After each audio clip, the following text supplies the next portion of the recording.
figured out. I'm 32, an accountant in Brunswick, Maine, where the salty air and quiet streets feel like a reward after years of grinding in Boston. I moved here for a fresh start, trading city noise for a small apartment with a view of the Androscoggin River.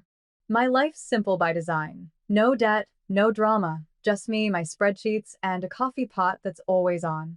But one morning, everything I'd built cracked open with a single phone call. IT was a Tuesday, the kind where I'm still shaking off sleep and sorting emails on my desk. My phone buzzed with an unknown number, no caller ID, just a main area code. I almost ignored it, but something nudged me to pick up. Hello, is this Violet Clark? The voice was crisp, professional, like someone reading from a script. This is Karen with Coastal Trust Bank. We're calling about your mortgage balance of $500,000. We've sent notices, but you're overdue. My stomach dropped. I don't have a mortgage, I said, my voice less Clark than I meant. You've got the wrong person. There was a pause, then Karen's tone shifted, like she was double-checking her screen. Ma'am, our records show your name, date of birth, and social security number. You're the primary borrower on a loan opened 3 years ago for a property in Cape Elizabeth. 3 years ago. My mind raced back. That was when my sister Tessa started obsessing over a beachfront cottage, a fresh start after her modeling dreams crashed in New York. She'd show up at family dinners with her phone, scrolling through Zillow listings, gushing about wraparound porches and ocean views. My mom, Diane, would nod along, saying, "We'll make it work, Tessa. Family always does." I ended the call politely, my hands shaking as I set the phone down.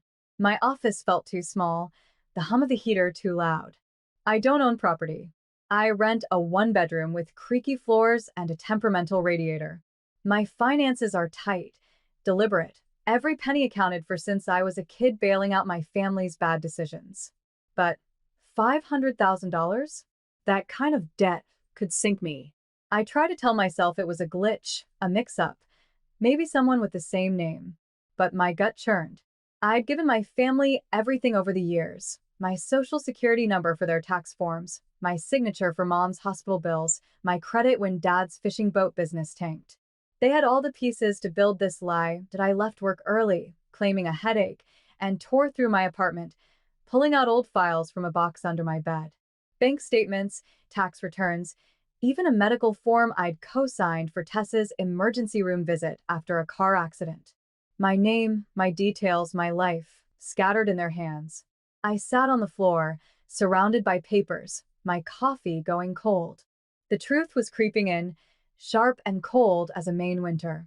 My family hadn't just borrowed my name. They'd stolen it. That night, I didn't sleep. I lay in bed, staring at the ceiling, the glow of streetlights slipping through my blinds. Every time I closed my eyes, I saw Tessa's face at one of our family dinners, her laugh too loud, her dreams too big. "I just need a place to start over," she'd said, showing mom pictures of a cottage with blue shutters. "It's perfect for me, maybe even a family someday." Mom had squeezed her hand, promising, "We'll figure it out." I'd smiled then, thinking it was just talk. But now, those words felt like a script, and I was the one left out of the plot. By morning, I was back at my kitchen table, surrounded by documents. I'd always been the organized one, the kid who balanced the family checkbook when dad forgot to pay the electric bill. Growing up in Portland, I was the one who made sure Tessa got to school on time, who covered her chores when she forgot. Mom called me her steady hand, but it was a role I never chose, just when I fell into because Tessa was the dreamer and I was the doer. Now, staring at a tax form I'd helped mom file years ago, I saw my social security number in her handwriting. Next to it, a note. Violet's info for backup.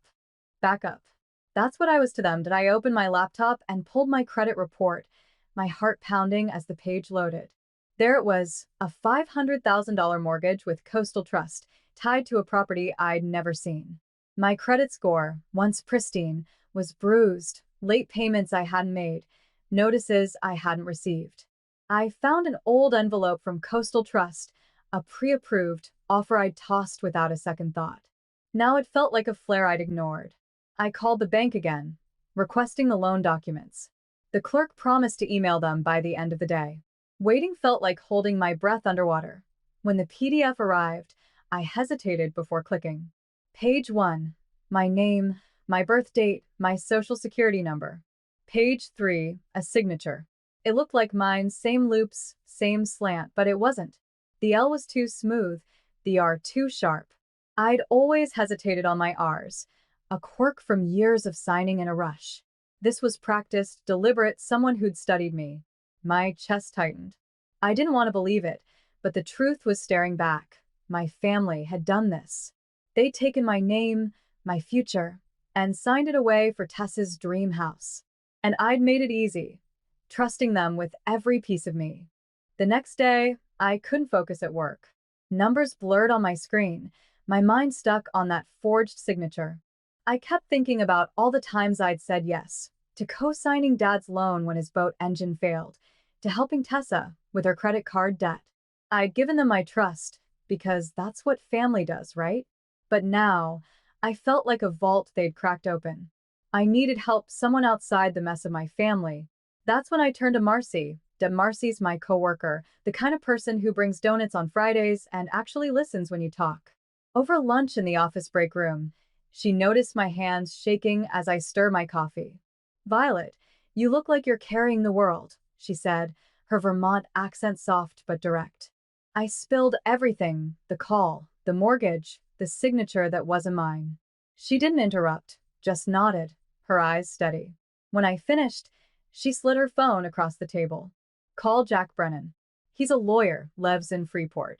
Dealt with my cousin's divorce when her ex tried to hide assets. He's good with family messes." Jack's office was a small clapboard building off Route 1, no secretary, just a desk piled with folders and a coffee maker that looked older than me. He was in his 50s with a buzz cut and a voice that cut through noise. I handed him my stack of evidence, credit reports, bank letters, the forged mortgage document. He flipped through it silently, his pen tapping the desk. "This is identity theft," he said, finally leaning back. "Your family used your information to secure a loan you didn't consent to. We can dispute it, file a police report, maybe press charges. It's not quick and it'll hurt." "Hurt who?" I asked, my voice barely above a whisper. "Them. You. The whole dynamic." He set the folder down. "But you're not the one who broke it, Violet. You're just the one cleaning it up." He walked me through the steps. Notify the bank in writing, file a report with the Brunswick police, gather every document tying my name to their actions. Back home, I spent hours sorting through old files, school loan forms for Tessa, medical authorizations for Mom, even a car lease I'd co-signed for Dad. Each one felt like a brick in a wall I hadn't seen them building. By midnight, I had a folder thick with proof, my life reduced to paper. But for the first time, I felt like I was holding the reins. Sunday dinner at my parents' house in Portland was a ritual I rarely missed. The drive from Brunswick was short, but that day it felt like crossing a battlefield. I gripped my purse, the folder of evidence tucked inside, as I pulled into their gravel driveway. The house smelled like always, fresh bread from Mom's bakery, a hint of Dad's pipe tobacco. Tessa was sprawled on the couch, scrolling her phone, while Mom set the table with her usual chatter about neighbors and weather. Dad was in his recliner, eyes on a Patriots game. It was so normal it hurt.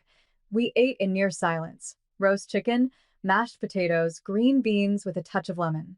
I waited until the plates were cleared, my heart pounding but my face calm. "Hey," I said, folding my napkin. "Does anyone know about a mortgage in my name? Coastal Trust, $500,000 for a house in Cape Elizabeth." The room froze. Tessa's fork clinked against her plate. Mom's smile faltered, and Dad shifted in his chair, clearing his throat. Mom spoke first, her voice too soft, like she was soothing a child. "Oh, Violet, it's just paperwork. Tessa needed a little help to qualify for her house. You weren't using your credit, and it's not like you're paying it." Tessa nodded, not meeting my eyes. "You've got perfect credit, Violet." "I don't. It's not fair if you won't help your sister." Dad said nothing, just stared at the table till I felt my throat tighten, not with tears but with something S. Clark. They didn't even blink. To them, it was nothing, a favor, a family workaround. I'd spent years being their safety net, and they thought I'd just nod and take it. Thanks for explaining, I said, my voice steady. Tessa relaxed, thinking it was over. Mom patted my hand, like she'd smoothed everything out. They didn't see the shift inside me, the moment I stopped being their steady hand. I left without another word, the folder still in my purse, heavier than ever. Monday morning, I called in sick and drove to the Brunswick police station. The officer, a guy with tired eyes and a clipboard, listened as I laid out the story. I handed him my folder, every document, every signature, every piece of my stolen identity. He flipped through it, his brow furrowing. You sure about this? He asked. This is family. I nodded. If I don't, they'll do it again. He stamped the report, and I felt a weight lift, like I'd finally exhaled. Next, I drafted a letter to Coastal Trust, attaching the police report and copies of my ID. I walked to the post office, watching the clerk slide it into the outgoing tray.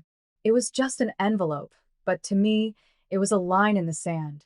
I didn't call my family, didn't text Tessa, or warn Mom. I just let the silence do its work.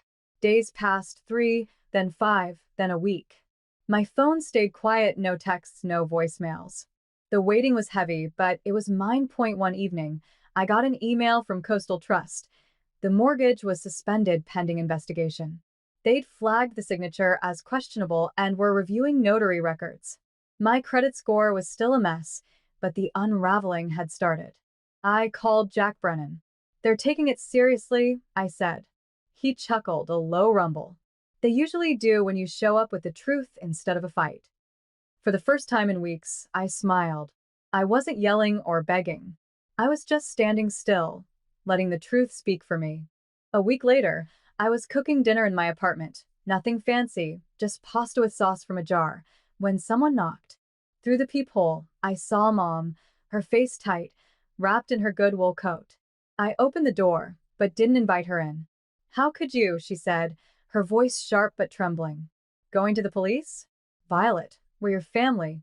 I stood there, arms crossed, feeling the weight of her words but not buckling under them. You trusted us, she went on, stepping closer. Tessa just needed help. You're making us look like criminals. I shook my head, calm but firm. Family asks, Mom. They don't steal. Her eyes widened, like she hadn't expected me to push back. You're tearing us apart, she said, her voice breaking. Do you know what this could do to Tessa? I wanted to laugh, but it caught in my throat. I didn't tear anything, I said. I just stopped pretending it was whole. She left, her heels clicking down the hall. That night, Tessa blew up my phone. 10 texts, 3 voicemails, each one angrier, pleading, then angry again. You're ruining my life, one said. I deleted them without replying. I wasn't angry anymore, just done. Done being the one who fixed their messes, who carried their weight. I lay in bed that night. The silence not heavy but light, like the first deep breath after a storm. Weeks turned into months, and the silence grew softer, less like a wound and more like a choice. I started filling my weekends with things I'd forgotten I loved. I signed up for a painting class at the community center, my hands messy with watercolors, creating lighthouses and stormy seas. I volunteered with a group preserving Maine's old lighthouses, spending Saturdays cleaning lanterns or cataloging artifacts. It wasn't glamorous, but it was mine. Hours no one could claim, and my credit was healing slowly. Jack sent updates. The bank's investigation was moving forward. The notary had been flagged for oversight. I checked my credit report like a ritual, watching the numbers creep up. One weekend, I set up a booth at a Brunswick artisan fair, my table lined with paintings, waves crashing, skies heavy with clouds. I called one piece Anchor. Not perfect but steady, like me. A woman bought it, smiling as she traced the brushstrokes. It feels like it's been through something, she said. I nodded, not explaining I wasn't running from the past, but I wasn't carrying it anymore. My apartment felt like home now, with jars of shells on the windowsill and a new easel by the couch. I'd sit on my balcony with tea, watching the river, feeling the quiet not as absence, but as space. Space to be Violet, Not the Clark family's backup plan. Point one spring morning, I was at the artisan fair, rearranging my paintings, when I felt eyes on me. I looked up, and there they were, Mom, Dad, and Tessa, standing at the edge of the lot, like they weren't sure they belonged. Mom clutched her purse, Dad's flannel was rumpled, and Tessa's face was bare, no makeup to hide the smudges under her eyes. They looked smaller, like the weight of their choices had finally caught up. That I stepped out from my booth, my hands steady. Mom spoke first, her voice shaky. Violet, we messed up. But we're still family. Don't shut us out. Tessa stepped forward, her eyes pleading. I just need a little help, Violet. Just for now. Please.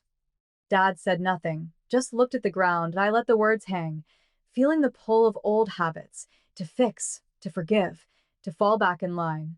But I wasn't that Violet anymore. I reached into my bag and pulled out a manila envelope. Inside was the mortgage document, stamped void in red, and a faded photo from when I was 10, helping Tessa build a sandcastle on Old Orchard Beach. I'd carried it for years, a reminder of when I thought family meant sacrifice. I handed the envelope to Mom. Her hands trembled as she took it. I'm not angry, I said, my voice clear. But I'm not your safety net anymore. Family doesn't take what isn't given. Tessa's eyes filled with tears, but I didn't waver. I hope you figure out what family really means, I said. But I'm done waiting for you to learn. I turned and walked back to my booth, my steps light but sure. The crowd buzzed around me, the air sharp with salt and spring blooms. I didn't look back. The sun was high, painting the sky in golds and blues, and I felt it, freedom, not just from them but from the version of me who thought love meant saying yes to everyone who's walked this road with me. Thank you. You've seen me through betrayal, heartbreak, and the quiet fight to take back my name. If this story hit you, every wave, every step forward tells a story of breaking free and building new. Keep painting.